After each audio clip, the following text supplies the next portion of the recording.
All right, let's get to the phone lines. We've got Kathleen on the line from Mobile. Hey there, Kathleen. What is your question tonight? Yes, my question is, I live in a home and I have lost all the receipts and stuff from that termite place, and they won't fix it. So, and they looked at it, it's real damaging, real bad, and I'm living in the house now, and I have to try to cover them up. And so are you saying that you believe that you have a termite bond, but you can't? Damage. Yes. Okay. And the company is saying that you didn't have a contract with them? And right, because I have lost a lot of the papers from the flood.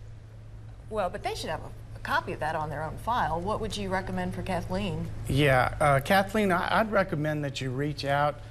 First of all, reach out to a lawyer and we can walk you through the process. Bill here can help you out. What we generally do is contact the Department of Agriculture because they regulate this industry, and they can help you get that paperwork.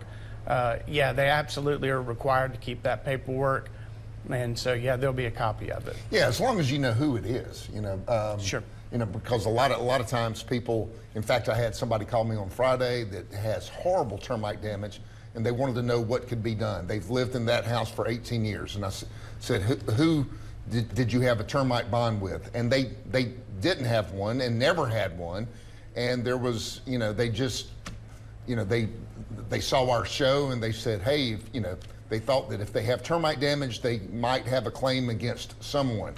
Actually, and Chris, I'll ask you this question. Their question, they knew they didn't have a claim against, Terminex or, Cooks or whoever, but they wanted to know if their homeowner's insurance could cover something like that. So because they've got about $50,000–$60,000 worth of damage, but they don't have a claim, correct? That is correct, and unfortunately, in the state of Alabama, it is really unlikely that you're going to have any coverage with your homeowner's policy. Right, but with the company, and Andrea brings up a good point. If you had a bond at the time, even if you lost your paperwork in the flood and whatever you said, it should still be able to be recovered. And if they didn't do what they were supposed to do, then you possibly still have a claim. Talk about, and we keep saying termites, but we're specifically referring to Formosan termites, and these little buggers are super aggressive. Can you just explain how quickly they can eat up a home? Well, much faster than the eastern, which are the native termites. In Alabama, we have two types of subterranean termites. One of them's the native termite, the other one's the Formosans. Now, both of them can do damage, and both of them you would have a claim.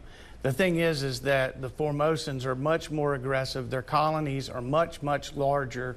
They can actually build a colony inside your house, and within a matter of years do catastrophic damage. And the difference, because in my neighborhood we actually had a swarm just about 5 days ago, but the difference between the eastern and the Formosan as far as the color, tell the people what they look a little different, correct? Yep. Well, unless you're a scientist, you probably wouldn't know the difference. One is slightly darker than the other one, but the real difference is the size of the colonies.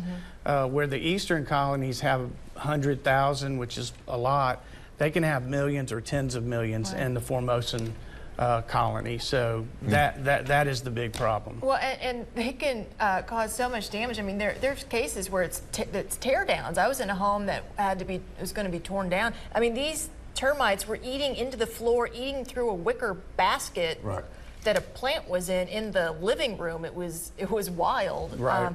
Now, with your termite bond, can pest control companies exclude Formosan termite damage? Can they say, we'll cover all other kinds of termite damage except Formosan termite damage? Yes, they can, but that does not mean that you do not have a claim. If you find that you have any type of subterranean termites in your house that have caused damage, you should call a lawyer. because the same type of treatment that would prevent the eastern termites is the same type of treatment that would prevent the Formosans. Okay, so even if you have termite damage and it's Formosan termite damage and that pest control company says, oh, sorry, can't help you, we can't fix your home because these are Formosan termites, you should call an attorney because that damage never should have occurred to begin with if they'd done the proper treatment. More likely than not. Yeah, yes. and that's what they're going to tell you. I mean, they're going to try, just like in a car wreck or slip and fall or whatever. If you make a claim, typically the insurance company, the adjuster, whoever you're dealing with, they're going to try to come up with an excuse not to pay the claim. And so they're going to say, and look, we've settled many termite cases at my firm that the people that called us said, you know, we spoke to the insurance company and they said that this particular type of damage or the termites are not covered. Lo and behold, they are covered. And so, it doesn't hurt to at least speak to someone first to find out what your rights are. You know, Bill, I'd like to add one other thing to that, and that is there's some policies that say they are retreatment only policies and you have damage. So the question often is, well, what do I do if I have a retreat only contract, but now I have all this damage? Well, again, contact a lawyer, find out what your rights are, because there's a good chance those damages will be covered under a tort claim as opposed to a breach of contract claim.